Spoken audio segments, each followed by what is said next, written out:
How to make the letter C.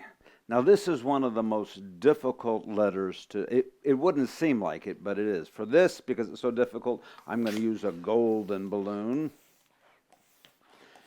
And you blow it all the way up. Tie it off.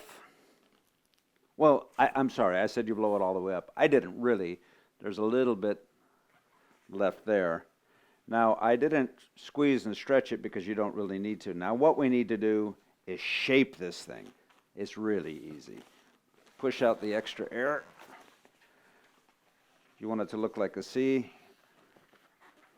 To shape a balloon, you can squeeze air out and squeeze it back in. You can also do this, too.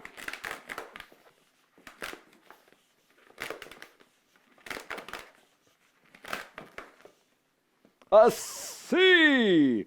Isn't that amazing? So we blew it almost all the way up. We didn't want it too loose, because if it was too loose, it wouldn't take the shaping as well. And again, all I did is I held it like this. You go along, and you rub it back and forth like that. You'll get the hang of it.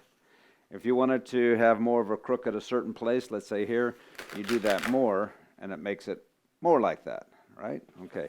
And obviously, a lowercase c would be the same with just less air. So I'm not even going to go through that. You guys, I know you guys. If you watch me, you guys are intelligent, and I know that you know how to figure that out. Okay, we'll be back with a D.